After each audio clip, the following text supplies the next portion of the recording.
Hi, welcome once again to Kitchen Remodel Answers with rnrkitchen.com and Mr. Rob Gamble, Master Craftsman, General Contractor here in the South Bay. Rob, one of the questions, as we talked in the last segment, my wife and I are thinking of remodeling the kitchen, and we talked about the flooring last time. I wanted to ask you, what's your opinion on countertops? What's going on today?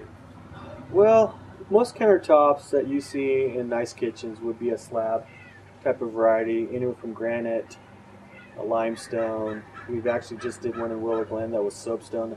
Very, very nice.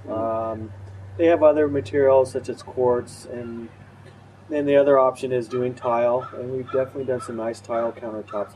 But majority of people want slab, and my recommendation usually is granite because of the ease to take care of. A lot of times with the nice granite countertops, then we would do a nice beautiful backsplash out of some sort of tile, stone, things like that, create some designs, liners. So either way, I mean, you can have full splashes with granite or partial splashes. I always prefer the full splash if it's in your budget. One is it's easier to clean than otherwise you have like a 4 or 6 inch splash. So granite would definitely is my favorite. I've done a lot of other materials, but you want ease of maintenance and longevity, and I would definitely recommend the granite. There's a lot of different edging choices to make. The standard one we use a lot is a full radius bull nose, which you would see basically 1.5 inches on the perimeter of the cabinets. And then the less expensive way to go sometimes, which I don't recommend, is to go in with this smaller edge that's just a polished edge, but kind of wrecks the look of, in my opinion, of that slab look where you want a little more bold look. And then there's the OG edges, double OG.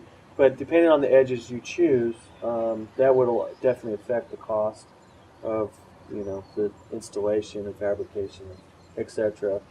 So, But are we talking a lot here, or just a little bit different? It can be substantial, actually. It's usually actually done by the inch. Really? The fabricating. know Yeah. that. So you could have $10 an inch. You could have maybe $30 an inch. Oh my. So, and it really depends on how elaborate the edging is, because you can have double edges, and it's just. But the majority of the time we use a bull-nosed edge. It's a softer edge. You don't have sharp corners, and it's usually in the budget better than some of the other edging. And it really depends on how elaborate you want your kitchen to be and the edging.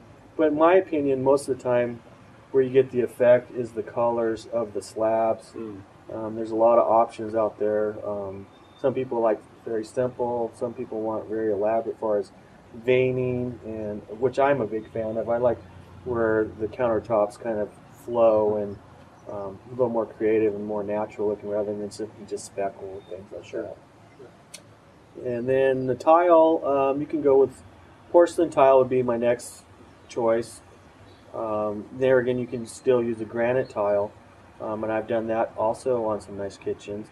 The cost on that usually is less than slab, but the slab is definitely my #1 choice.